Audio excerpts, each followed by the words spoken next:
Yay. Alright. I really like that song. Chain Link Fence is one I really like a lot too. Chain Linked Fence. Although I don't like saying the title. Apparently I can't even say the title. Chain Linked Fence. Fence. The word rhythm I wrote here is great.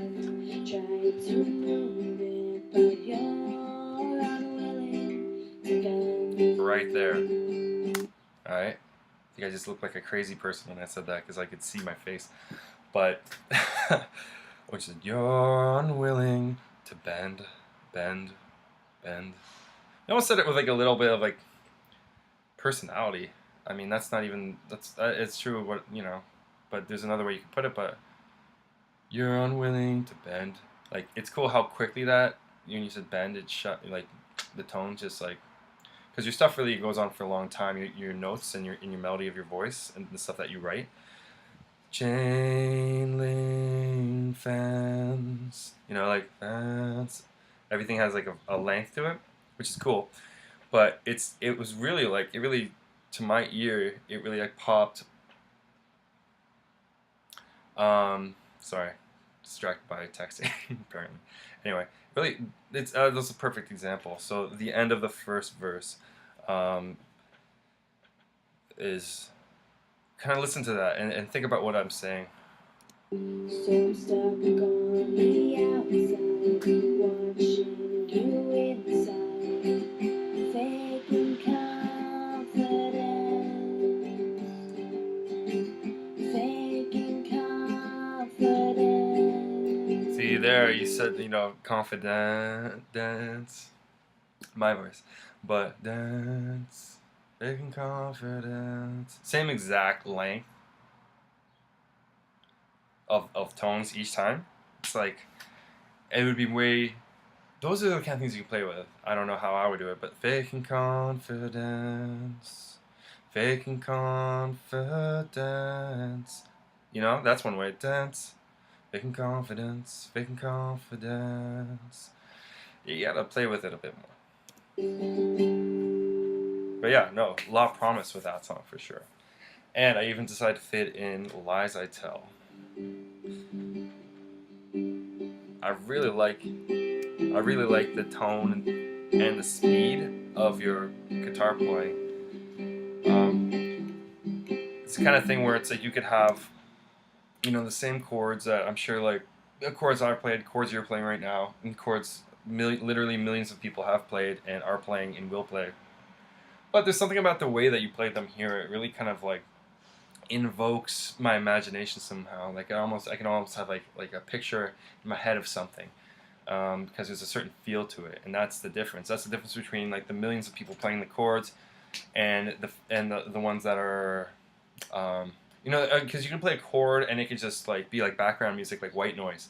But there's something the way you play that. Like I said, it really captures my imagination. The biggest lies I tell. It's because of the feeling in it. You can tell there's feeling in it. Myself and the biggest. And it sounds like you're closer, like to the microphone, you know, with your voice, which is cool.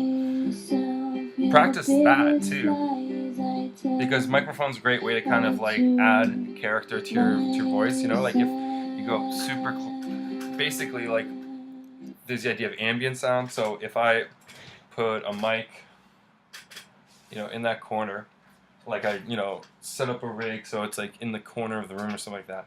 If I recorded that, like getting my voice right now, it would be like you could hear the room with my voice, as opposed to if I had a mic here. You know what I'm saying?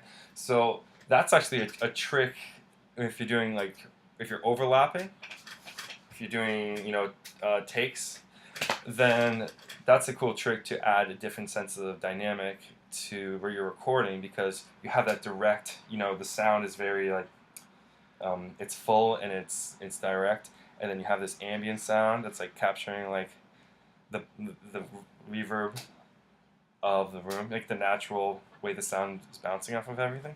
And then, but putting those together, it's just like makes it so much more dynamic.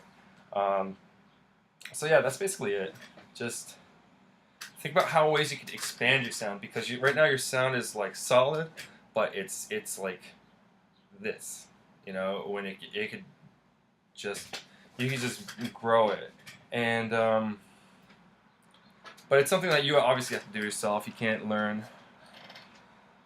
You know, you can't take a course and become Ed Sheeran. You know, not to say that like, you know, simply, but I think that's what makes someone great, and that's what makes someone who like Ed Sheeran can sing well and play guitar well and have great songs, like a lot of people. But he has just found out what works for him inside. But he's taken what he knows works and expanded that to make it even more himself. So he's just so unique, and it's just him on stage, and it's like when you hear him, you want to hear him. You don't want to hear someone who's kind of like him, you know? Like, oh yeah, he's like, there's a bunch of dudes that sound kind of like that. No, it's like, no, there's only one him, you know? So I've always been attracted to artists like that anyway, you know, who are in a league of their own. And how did they get that? Like I just said, because they really developed what they know works, and then build on that. So no, it's totally undeniable who they are as a person, because that's what people want to hear. They want to hear you. They don't want to hear a voice and hands and a guitar making noise. You know, they want to. All of that is just a means for you to be heard, you know, and you to be shared and present. And, you know, so that's that. So yeah, I hope you enjoyed the video. Hope you. I'll try and send it to you in a file. Usually that doesn't work well. I have to load it on YouTube.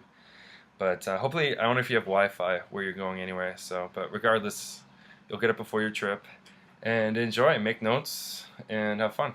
All right.